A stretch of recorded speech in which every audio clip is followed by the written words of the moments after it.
Hello, everyone. Thanks for making it. My name is Eric, and today I'll be talking about an open source data mapping between OMOP and FHIR using functional programming with Python and Rust. Finally, what does finally mean? Well, a bit about me. So I'm working at a startup. It's about 4 months in. It's called Stowe Medical. Bootstrapping, still figuring it out. So I've had a lot of time to think. And one of the things I've thought about, like this problem mapping between these different data standards has been vexing me for a while. So in undergrad, I actually studied bioengineering. I focused more on the semantics of like what does the data represent. And then I went to grad school part one and dug into FHIR, worked in the industry, and focused a lot on structures. Like how do we agree on how data is well formed and then make sure it retains its meaning. And then grad school part two, I thought a lot about systems of like, okay, how can we like get people to work together, cooperate, make this meaningful? And the golden trinity, like could you have it all? Well, I've been thinking about this as like, sort of, maybe. I have an approach, but to help explain it, I'll explain the start of the journey, which is grad school part one. Okay, so this is at Georgia Tech. I was a first-time grad student, and in the summer, there's a special class. So this branched off of our health informatics class, and it was literally titled Special Projects. And the special project they had for me, they're like, we need mappings. And I'm like, okay, that's interesting. Well, there are these two data standards, and so there's an organization called Odyssey, and then they have a data standard called OMOP, and it's designed for population health. It's basically you have like a bunch of tables, and then you think more in population, so you can query across those. So academics like academia likes that for population health things. And then, as you all know, like we have FHIR, which is great for like operational healthcare, and that's what we see in production most of the time, and more. So Georgia Tech is still working on a library called OMOP on FHIR, which is it's really cool. It's like application that has this bi-directional mappings. And they're like, we need more, and we need to like figure out what mappings we have. I'm like, great. Well, what does that mean? So we talked, it was maybe like 30, 40 minutes. And it wasn't really clear, but they were just like, yeah, but we really need these mappings. And I'm like, okay, well, I'll see what I can do. So I opened the repo, and there's just a ton of code. There are a bunch of these files. It's a big, Java Spring Boot project. I'm like, what's Spring Boot, right? What does the web have to do with this? So then I asked, and then they weren't sure, or we were in a bunch of meetings. So then I was like, okay, let me read the spec. So then if you break down to the spec, so then the OMOP organized it in tables, and then FHIR organized it by resource. You work through the versionings, and then broke it down to this. Okay, you can, in the rawest form, you can say, okay, I have a table of files, or a table of rows, like a CSV, and then I want to transform that into different JSON objects. And you can actually reduce this problem again. You could say each row, if I just repeat the column headers, I can then think of it as like, okay, this is just a JSON to JSON mapping of some sorts, right? You're taking a bunch of objects, representing each row, and you're mapping it to different places. But then there are all these codes, and there's like, how do you find the codes? You go to Athena, which is some other lookup website. I'm like, man, this is all this back and forth. Why can't you just tell me like what's being mapped? And they're like, read the code. And I'm like, yeah, but where? And they're like, well, I don't know. So then I was like, well, okay, well, let's focus on the base problem. I was like, okay, we have this JSON to JSON transformation, but we have all this code. How are we going to figure it out? So what I did that summer is I read a lot of code. So to start, I scraped both websites and took it into a giant spreadsheet. I'm like, okay, semantically what I think, one row here, I think goes to one row there, right? And I spent a lot of time doing that. And then I read each of the Java files, and I marked. I'm like, okay, I think this is right, but I'm not sure. Please check me on this. And then, to double check things, I used a tool called KDiff3 because they had different, like within the same standard, you have different versions. So they're like, oh, we want to know what happens between versions. So I was reading all these files, and I'm like, is this what you wanted? Like, am I done? And they're like, yeah, congratulations. So then I graduated, but. Like that was great, but like it didn't feel that satisfying, and it made me think. So like, is there a better way we can express this?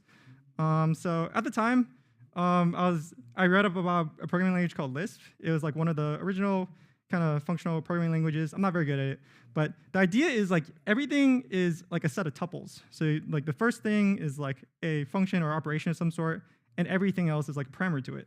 But the cool idea that Lisp introduced is it was one of the first languages where like it introduced the idea of metaprogramming, where like you could pass functions as data into your other functions. So you can have these like big nested structures. You could do interesting things. So it's like code as data. And then I was taking grad classes, and I thought a lot about math. And in math, we spend a lot of time to prove things, and it takes a lot of work, and we got to be rigorous. But once it's proven, then you can go fast, right? Then you have certainty. Okay, I know this is right because of this proof, so then you don't need to think about it. And finally, it's like if we think about the JSON structure, especially with FHIR, there's a lot of nested cases, a lot of these optionalities handling. So it's like, is there a way to fuse these different things? So the base problem of data mappings, one way to define it is you have two set endpoints, and then the mapping is just the translation code. So it's the logic that happens in between, and some different heuristics. And I stole this from a prof, Mark Newson at Stanford. So there's the semantic heuristic of does your data is the meaning behind your data correct? When you transform it. Then you have structural. Is it formed correctly per the standard? Do you have the right cardinalities, required optional fields? And then there's systematic. It's okay, you had your idea of the transform, but after you apply it, did it do what you wanted, right? Or is it reproducible? And yeah, so I got to talk about this at DevDays 2 years ago, which is great. And we talked about some of the different challenges. It's if you have missing data, how should you handle it? If you have 1,000 rows, and row 999 failed. It's do we throw everything away, or do we just ignore that row, or do we keep going, right? This is a design choice. Structurally, if you have a bunch of extensions, and one extension has a null value, do you remove the whole thing, or do you report that it's there, but it's null? So these sort of things. And then semantics, how do you express the intention of oh, this is what I actually meant, and this is how you should interpret it. And really, this is fundamentally a communications problems, right? So data mappings have to be interdisciplinaries, as you work with standards and these different things, touches a lot of parts of your stack. And everyone is focused on a different area. So how can we make sure we all communicate together and hopefully have less meetings, right? It's because everyone's advocating for what they care about and contributing towards the correctness. So then it's okay, how can we consolidate that? So functional programming is a style of programming that uses functions as first-class objects. That's the main thing. So kind of like in Lisp, we could take a function, and then pass it to another function as its own thing. It doesn't matter about its types. It's just okay, this function can take more functions. And there's also this, and there are functional programming purists. I'm not really one of them, but it has this really interesting idea of a pure function, which is a function that takes an input and then returns an immutable output. So it doesn't change any outside state. It doesn't change the thing you pass in. And then this is kind of like math, right? It's you take something in, you get something out, nothing weird happens in the middle. And by something weird, I mean, it's not weird at all for programming standards, right? We, mutate the database. That's an impure function, quote, quote. But it's very practical. We need to do those kind of things, right? But the idea is maybe there's a way to take the transformation parts and keep those pure. So we still need to, write to a database. We still need to scrape the web and reach out. But what if we could separate kind of the application layer from the logic layer, and then maybe that part could be more portable. So yeah, and it touches these different domains. So what if we can combine this code as data idea and get hopefully the best of all of them? So I wrote a library in 2022 as part of one of the places I worked at. It was called chidian. It was an internal library at the time, but they graciously open sourced it. And the key idea was okay, let's just take an opinion on how to handle some of these data gets, and hopefully then you can remove a lot of the boilerplates the ifs, checks. If you know the structure of the data, you can take advantage of that by just saying okay, if it's not there, just you don't need to try accept wrap it. You could just say all right, let's just keep going. So depending on taking partial completion, which kind of I think fits the nature of data engineering, where it might be more iterative. You learn as you go, and also there are some kind of helper things in the language, and also having a DSL to just grab nested data. So I just used James Path because it wasn't FHIR specific at the time. Again, you could use something like FHIR Path, etc. Okay, so then this is kind of the idea of, and I got stuck on this project in grad school part 2 of converting OMOP to FHIR and back. But the regular code, you see here, it's not necessarily, it's not bad code. It's we've all written this kind of code. It makes sense, but it's just kind of hard to read. It's kind of blocky. You have if, you have for, and then these blocks. What are they doing? And yeah, the hard thing is like, how do you know the structure? So the idea with chidian is, okay, can we keep the structural integrity of the data and like represent that as the transform? So you can kind of see, oh, it looks kind of like FHIR. And here, like the same idea, you compress a lot of the operations into this DSL, and then you chain operations as you go. So then I brought this, and I was like, great, I'll talk to the semantic experts now and see what they think. And all of them were, maybe we can discuss semantics on patient data and how these things are structured. And they're like, yeah, can't wait till you're done with it. I'm like, thanks. So then I got deeper. I'm like, the other part of CS land that maps to this is compilers. It's like the part of the CS where they do all this, really, like we stand on the shoulder of giants. They do all this work, and I can't wait till they fix all of my compiler errors and all these cases, because yeah, it's like that's where we can build off and go on it and go lower level and reduce these ambiguities. So I got a lot of interesting ideas taking compiler courses. There's one idea on like lenses, which I'll talk about later, but I was more on the artsy side. I was like, okay, the truth is somewhere in the middle.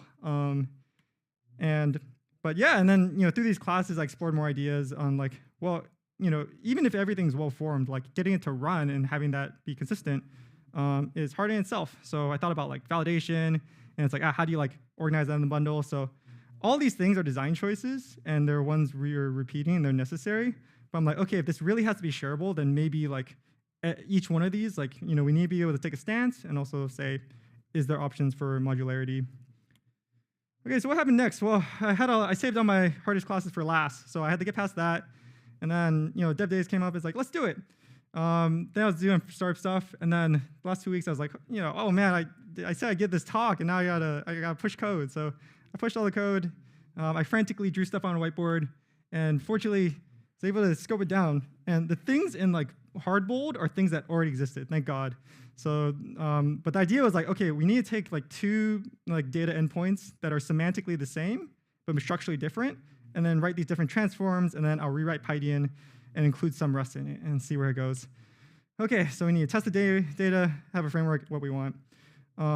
So fortunately, there are a lot of things in the community that already existed, like FHIR Resources is a great library that uses Pydantic, which is a strong Python validation library, Cynthia's for synthetic data, and Odyssey, the group that establishes OMOP, also has their own ETL. It's written in R and assumes you have a database, so had to take some of that logic and move it out. But the idea is like, okay, could I like make some of these proof of concepts? And there are these subproblems too that are interesting. So if you take like the FHIR Cynthia and the FHIR Cynthia CSV, then like the semantics are the same, but the system and the structure are different. So that's one subproblem. You have other subproblems, and then if you combine all three, you get FHIR X OMOP. So how far did I get? Well, before that, first, like going back to there's this idea of like lenses that a friend told me in grad school, and kind of like with a regular lens, like when light passes through, there's some loss, say, and it can pass back on the same path theoretically if you don't lose any energy. So we can think about like transforming our data. If we want to have a lossless transformation, we can say, okay, there's one direction, maybe that's a get going from something nested to flatten, and then the other way might be called a put. But to do this, you need to have your endpoints fixed, and then you can reason about that. So yeah, to get organized, like I made a bunch of more spreadsheets, and because spreadsheets are great for like representing semantics and structure, but getting it to run is like, okay, now I had to pin down all these other things. So the new library I am working on, it's called chidian. It's an iteration on chidian, but the main idea is like, okay, it's basically chidian, but we take an opinion on like the structure of like the runtime. So I'm calling that a piper, and then the object is a data mapping. How far did I get? Well, let's see. So again, like we use Pydantic, so that validates. Okay, so I have a repo. It's a mock repo because I pinned down all the structures, but then I was like, wow, there's like a bunch of semantics to actually go through and do all the mappings. And I took a look, and as you know, there are many more FHIR resources, and there's several tables. But this was an initial pass. There's a proof of concept. So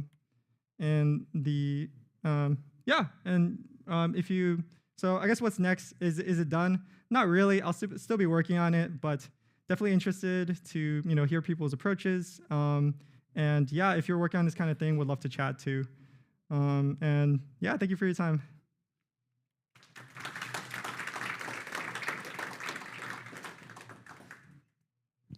Do we have any questions?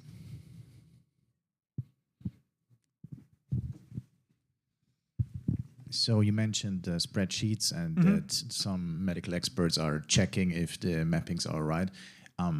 Have you ever thought about using FML in some part for that? That's a good question. I haven't, so looking yeah. forward to your talk. Yeah. But cool how far you got. I heard the talk 2 years ago, and really interesting with functional programming. Really cool. Thank you.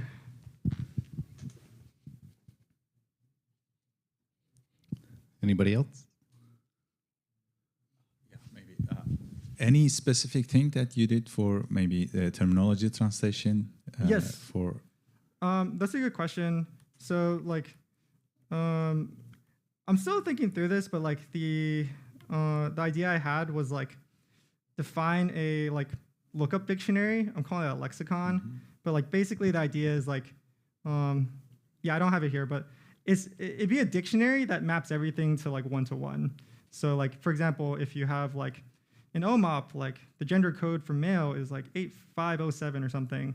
And so like, okay, so you have a dictionary where you can look up 8507 and it'll go to M. If you look up M, it'll just go that way. Yeah. I would like to continue the discussion with you maybe after the session, because I also very developing the very same things actually. But for example, for OMOP, I can say that the traditional way is to use the SNOMED-based concepts of OMOP. And for example, if we try to map it to something, a FHIR profile that using ICD-10, then it might be the case that for a given SNOMED code, I can have maybe hundreds of mapped concepts. So that's a huge problem, for example, at the time being for us. So putting all 500 codes inside the concepts, or I don't know, selecting some. No, thanks. And that's a great point too. I think the hard thing when I worked with like code systems is like, especially in OMOP, people treat it as all or nothing. It's like you import all your concepts or you have zero concepts. But I think, when it comes to the research use cases, most people just pick a couple that they semantically wrangle with. And I think if there's more of a culture of like, okay, if our project uses 5 codes, we should just say that. Part of it is maybe if there's an easy way to express it in the code, like people will just check in again. It's not a big deal. Yeah, thanks. Yeah, thanks. I'm allowed? Gotcha. Any other questions? Quick question. We can also discuss afterwards more. But are you somehow involved in the FHIR to OMOP FHIR IG? I am not, but I did read it. Okay. So, yep. And do they state the mappings themselves that you kind of like had in the spreadsheets? That's a good question. I think they did have some of the mappings, but to be honest, I like scurried towards the end, so I kind of skimmed it. Yeah. So, and I think there are multiple efforts like working on this, like on the Odyssey side too. I think the hard thing has been just coordinating and pinning down like this is the one place. Yeah. Cool, thanks. Yeah. Thanks.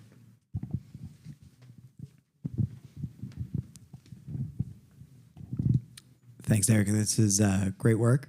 Thanks. How are you handling one-to-many mappings? Because between FHIR and Odyssey, there are quite a few of those. Yes. No, that's a good question. Still working on it, but like one idea is like to have like a lossless mapping. Like things, even if it's one-to-one, it might be like 1-to-2, where like if you want to have it lossless, you need to somehow retain all the original information you had. So thinking of handling one-to-many is like, one, you can like strongly type things in Pydantic, and like the way you would type like, oh, this one function returns 2 things, you just add like a wrapper validation class. So then it becomes like one-to-one, but then you explicitly define it. The other thing too is like maybe there's like a mechanism where you have like a generic catch-all. So it's like you take every one-to-one function, but you have the option of like, oh, this one function could actually return 2 things. It returns the whatever mapping you specified, it returns all the information not used, and then it bundles that together. So then you theoretically have enough to reconstruct what you need. All right, that's about all the time that we have. Thank you, Eric. Cool, thank you.